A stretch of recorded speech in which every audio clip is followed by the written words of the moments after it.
나를 구하러 오신 주를 기뻐하나이다. 하늘 영광 버리고 이 땅 위에 십자가를 지시고 죄 사했네. 무덤에서 일어나 하늘로 올리셨네. 주의 이름 높이리.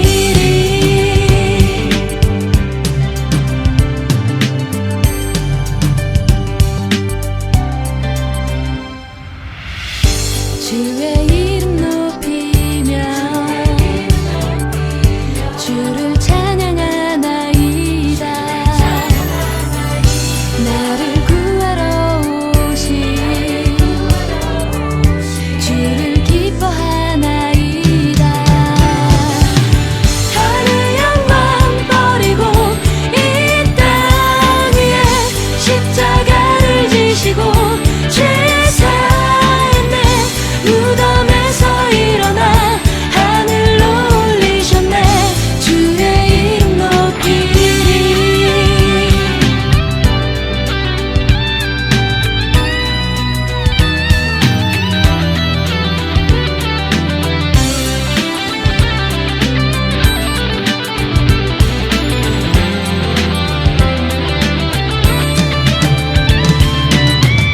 주의 이름 높이며 주를 찬양하나이다. 나를 구하러 오신 주를 기뻐하나이다. 하늘 영광 버리고 이 땅 위에 십자가를 지시고 죄 사했네. 무덤에서 일어나 하늘로 올리셨네. 주의 이름 높이리. 하늘 영광 버리고 이 땅 위에 십자가를 지시고 죄 사했네. 무덤에서 일어나 하늘로 올리셨네. 주의 이름 높이리.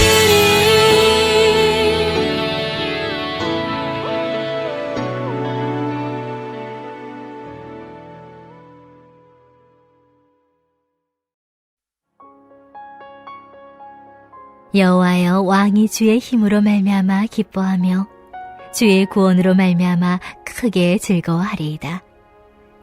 그의 마음의 소원을 들어주셨으며 그의 입술의 요구를 거절하지 아니하셨나이다. 셀라. 주의 아름다운 복으로 그를 영접하시고 순금관을 그의 머리에 씌우셨나이다. 그가 생명을 구하매 주께서 그에게 주셨으니 곧 영원한 장수로소이다. 주의 구원이 그의 영광을 크게 하시고 존귀와 위엄을 그에게 입히시나이다. 그가 영원토록 지극한 복을 받게 하시며 주 앞에서 기쁘고 즐겁게 하시나이다. 왕이 여호와를 의지하오니 지존하신 이의 인자함으로 흔들리지 아니하리이다. 왕의 손이 왕의 모든 원수들을 찾아내며 왕의 오른손이 왕을 미워하는 자들을 찾아내리로다. 왕이 노하실 때에 그들을 불모불 같게 할 것이라. 여호와께서 진노하사 그들을 삼키시리니 불이 그들을 소멸하리로다. 왕이 그들의 후손을 땅에서 멸하며 그들의 자손을 사람 중에서 끊으리로다. 비록 그들이 왕을 해하려 하여 음모를 꾸몄으나 이루지 못하도다. 왕이 그들로 돌아서게 하며 그들의 얼굴을 향하여 활시를 당기리로다. 여호와여, 주의 능력으로 높임을 받으소서. 우리가 주의 권능을 노래하고 찬송하게 하소서. 아멘. 할렐루야. 오늘 말씀을 듣는 우리에게 하나님의 은혜와 평강이 가득하길 소망합니다. 한 가지 질문을 드립니다. 여러분은 최근에 콧노래를 부르신 적이 있으십니까? 아니면 콧노래를 부른 기억이 아주 오래전 일이 되어 버렸습니까? 여러분이 최근에 콧노래를 부른 적이 있다면 축하드립니다. 최근에 기쁜 일이 있으셨군요. 만약 콧노래를 부르는 일이 너무 오래전 일이라 기억이 안 난다고 해도 괜찮습니다. 오늘 하나님이 주신 말씀을 의지해 살아가신다면 이 시간 이후로 콧노래를 부를 일이 많아질 것이기 때문입니다. 저는 사람들이 언제 콧노래를 부르는지 생각해 보았습니다. 중요한 시험을 잘 치루었을 때, 첫 직장에 취직했을 때, 좋아하는 사람과 첫 데이트를 하고 나서, 사랑하는 자녀가 태어났을 때 등등 사람들은 기쁠 때 콧노래를 흥얼거립니다. 콧노래는 기쁨과 즐거움의 자연스러운 표현인 것입니다. 오늘 우리에게 주신 말씀 시편 21편도 이런 콧노래와 비슷합니다. 콧노래를 그저 흥얼거리는 것만으로도 기쁜 일인데 다윗은 넘치는 기쁨에 감격하여 이 기쁜 마음을 노래로 적어 하나님을 찬양했습니다. 이것이 바로 다윗이 적은 시편입니다. 시편 21편의 화자는 회중을 대표해 말하는 제사장이나 레위인 또는 예언자로 추측합니다. 이 사람은 오늘 본문 1절부터 7절까지는 하나님을 대상으로 말하고 8절부터 13절까지는 왕을 대상으로 말했습니다. 시편 21편은 하나님이 다윗에게 승리를 주신 후 다윗이 하나님을 찬양하는 시입니다. 이 시는 왕을 위한 제왕시라고 불리는데 왕에게 구원과 복을 주시는 분이 하나님이라는 것을 알게 하려는 목적으로 기록되었습니다. 그러나 이 시는 우리 그리스도인을 위한 시이기도 합니다. 이스라엘 왕이 다윗의 언약에 의해 하나님의 아들로 인정받았듯이 우리 그리스도인이 예수 그리스도로 인해 하나님의 자녀가 되었기 때문입니다. 이로 인해 이스라엘의 왕은 믿음으로 하나님의 자녀가 된 그리스도인을 상징하기도 합니다. 우리에게 주시는 하나님의 말씀을 기대하며 오늘 본문을 살펴보도록 하겠습니다. 시편 21편 1절에서 2절입니다. 여호와여, 왕이 주의 힘으로 말미암아 기뻐하며 주의 구원으로 말미암아 크게 즐거워하리이다. 그의 마음의 소원을 들어주셨으며 그의 입술의 요구를 거절하지 아니하셨나이다. 하나님은 왕의 요청에 응답하셔서 출애굽 사건과 같은 큰 구원을 베풀어 주셨습니다. 왕은 그의 요청을 들어주신 하나님께 감사하며 구원을 이루어 주신 하나님의 능력을 찬양하였습니다. 왕이 얻은 승리는 하나님의 힘과 구원 때문이었습니다. 왕은 하나님의 크고 놀라운 권능을 체험했고 이로 인해 그는 주체할 수 없는 큰 기쁨을 경험하게 되었습니다. 기뻐함은 하나님께 구원을 받은 사람에게 나타나는 대표적인 반응입니다. 그런데 이러한 반응은 사람뿐만이 아니라 하나님께 통치를 받는 피조 세계에서도 나타납니다. 시편 89편 15절에서 16절입니다. 즐겁게 소리칠 줄 아는 백성은 복이 있나니 여호와여, 그들이 주의 얼굴 빛 안에서 다니리로다. 그들은 종일 주의 이름 때문에 기뻐하며 주의 공의로 말미암아 높아지오니. 시편 96편 11절입니다. 하늘은 기뻐하고 땅은 즐거워하며 바다와 거기에 충만한 것이 외치고. 시편 97편 1절입니다. 여호와께서 다스리시나니 땅은 즐거워하며 허다한 섬은 기뻐할지어다. 하나님의 다스림을 받는 사람과 피조세계는 기쁨이 충만하다고 성경은 증언하고 있습니다. 창조주이신 하나님께 피조물들이 순종하는 것이 당연한 섭리이기 때문입니다. 그러므로 우리가 우리를 창조하신 하나님께 순종하면 우리 마음속에 기쁨이 넘쳐나게 되는 것입니다. 이어서 빌립보서 2장 13절입니다. 너희 안에서 행하시는 이는 하나님이시니 자기의 기쁘신 뜻을 위하여 너희에게 소원을 두고 행하게 하시나니. 하나님은 우리가 마음의 소원을 갖기를 원하십니다. 하나님은 우리의 마음의 소원을 들어주시고 우리의 기도에 응답하시기를 기뻐하시기 때문입니다. 하나님이 우리의 마음의 소원을 물어보실 때에 우리는 뭐라고 대답할 수 있을까요? 주님, 저는 현재에 만족합니다. 저는 하나님께 바라는 것이 아무것도 없습니다. 이러한 반응은 하나님이 기뻐하시는 태도가 아닙니다. 의인은 언제나 하나님을 향해 간구할 것들을 가지고 있습니다. 언제나 하늘나라를 향한 소망을 품고 있습니다. 그래서 의인은 이러한 마음의 소원들을 가지고 여호와 하나님께 나아가는 것입니다. 하나님은 그분이 사랑하시는 아들들과 딸들이 기쁨을 누리시길 원합니다. 자녀들이 기뻐할 때에 아버지도 기뻐하는 것이 당연하기 때문입니다. 우리의 기도에 응답하길 기뻐하시는 하나님께 우리의 소원을 가지고 나아가시길 소망합니다. 시편 21편 3절에서 6절입니다. 주의 아름다운 복으로 그를 영접하시고 순금관을 그의 머리에 씌우셨나이다. 그가 생명을 구하매 주께서 그에게 주셨으니 곧 영원한 장수로소이다. 주의 구원이 그의 영광을 크게 하시고 존귀와 위엄을 그에게 입히시나이다. 그가 영원토록 지극한 복을 받게 하시며 주 앞에서 기쁘고 즐겁게 하시나이다. 하나님은 왕에게 구원을 베풀어 승리하게 하셨을 뿐만 아니라 많은 복을 주셨습니다. 아름다운 복은 하나님이 선하심으로 주신 여러 가지 복을 의미합니다. 먼저 하나님은 왕의 머리에 순금으로 만들어진 왕관을 씌우셨는데 이 왕관은 하나님께서 주시는 승리와 영광의 삶을 의미하기도 합니다. 또한 하나님은 왕이 그의 생명을 위해 간구했을 때 그에게 이 땅에서 오래 살 수 있는 장수의 축복을 허락해 주셨습니다.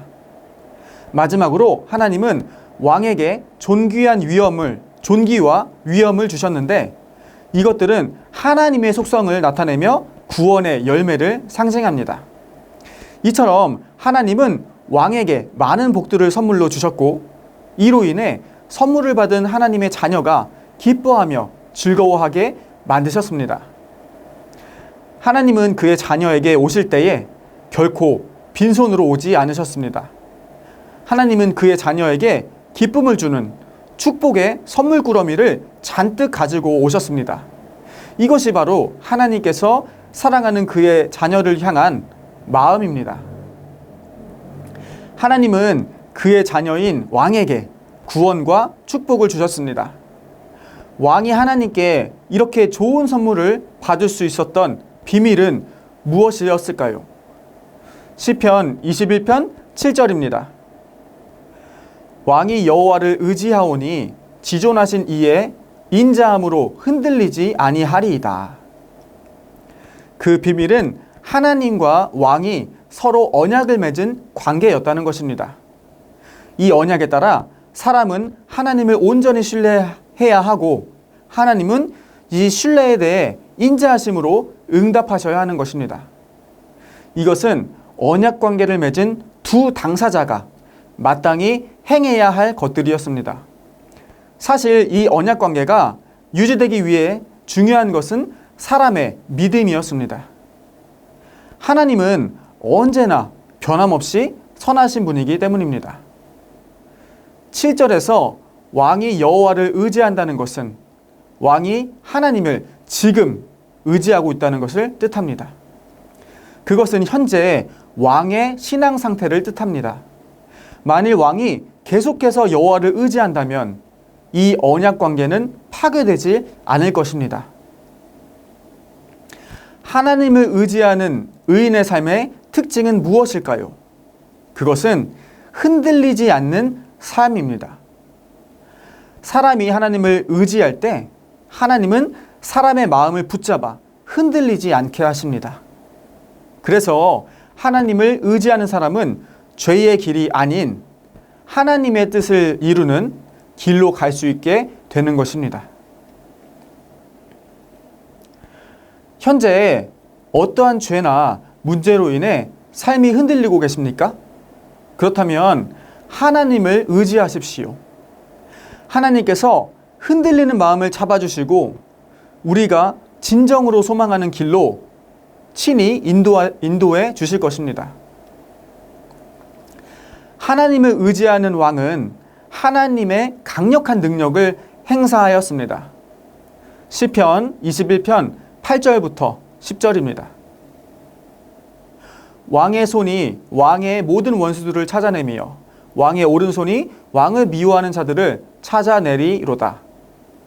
시인은 왕이 그의 원수들과 그를 미워하는 자들을 찾아낼 것이다 라고 말합니다. 왕이 노하실 때에 그들을 풀무불 같게 할 것이라. 여호와께서 진노하사 그들을 삼키시리니 불이 그들을 소멸하리로다. 왕이 그들의 후손을 땅에서 멸하며 그들의 자손을 사람 중에서 끊으리로다. 시편의 화자는 왕이 그의 원수들과 그를 미워하는 자들을 찾아낼 것이며 왕이 원수의 세력을 완전히 멸할 것이라고 말했습니다. 흥미로운 것은 하나님께서 왕의 원수에게 진노하시며 그들을 불로 심판하신다는 것입니다. 하나님과 계약관계를 맺은 왕은 언제나 하나님을 의지하며 하나님의 뜻에 순종하였습니다. 이에 따라 왕은 여호와 하나님의 뜻을 가로막는 원수에게 하나님을 대신하여 행동하며 분노하였던 것입니다. 그래서 하나님은 왕을 통하여 하나님의 권능이 일어나게 하셨습니다. 하나님의 분노와 불의 심판을 통해 왕의 원수들은 세상에서 흔적도 없이 사라지게 되었습니다.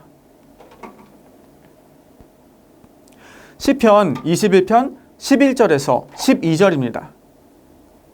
비록 그들이 왕을 해하려 하여 음모를 꾸몄으나 이루지 못하도다.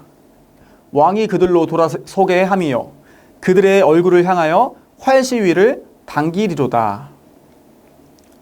원수들은 왕을 해치기 위한 치밀한 계획을 세우지만 그들은 이미 실패할 운명임을 성경에서 증언하고 있습니다. 사람이 제 아무리 뛰어난 전략을 세운다 할지라도 하나님을 의지하는 사람에게는 패할 수밖에 없다는 것입니다.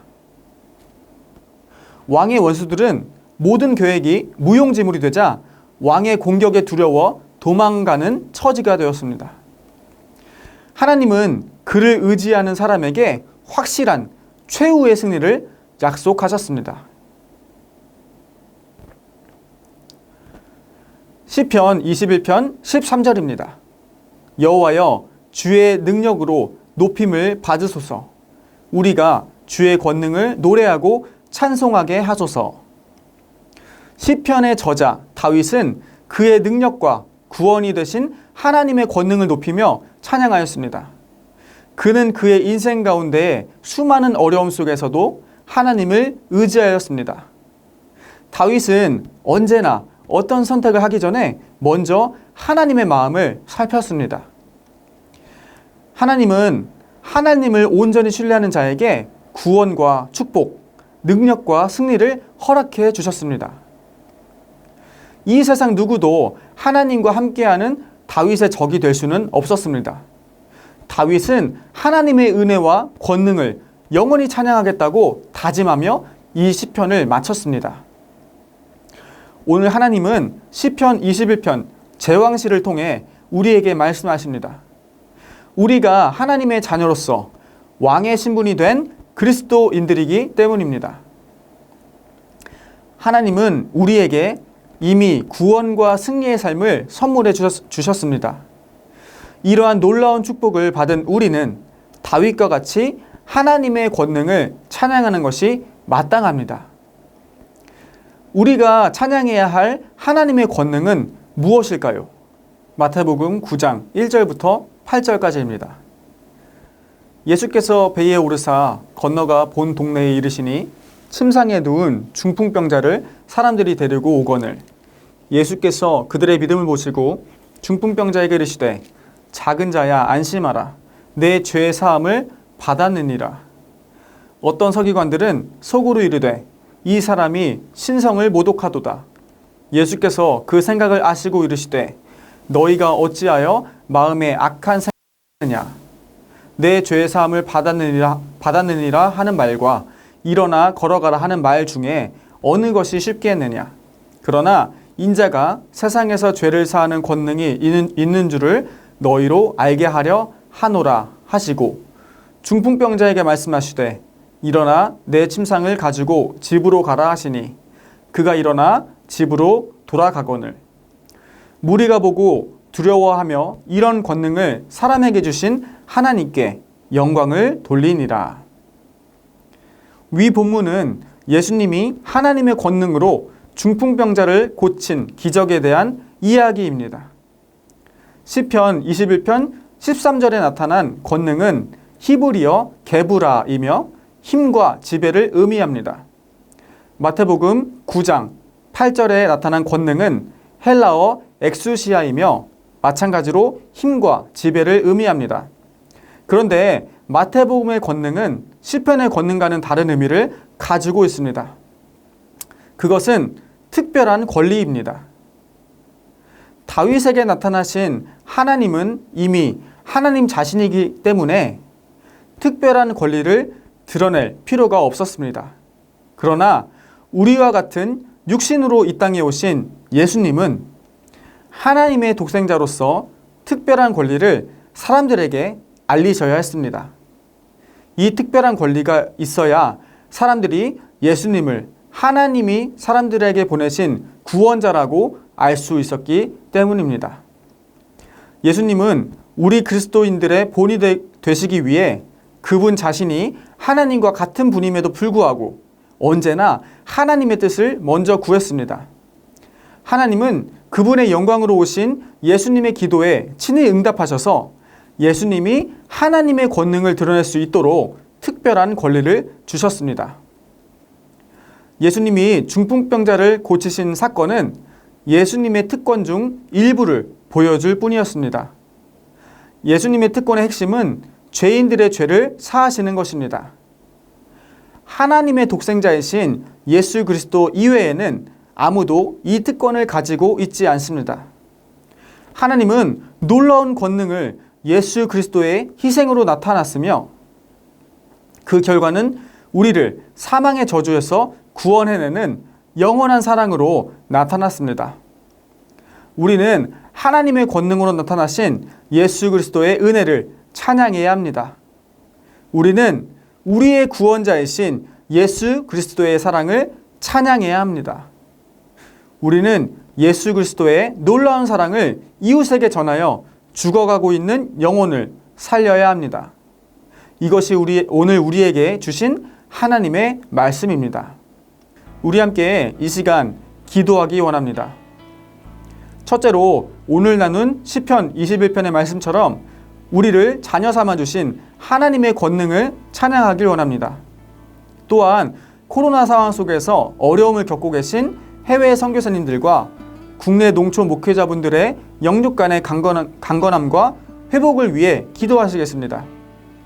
둘째로 다음 세대를 위한 성전 건축이 주님의 인도하심 가운데 아름답게 이루어질 수 있도록, 또한 교육부서의 수련회를 통해 주님의 귀한 자녀들이 믿음의 용사로 거듭나 세상에서 그리스도의 향기를 전하도록 우리 함께 이 시간 기도하겠습니다.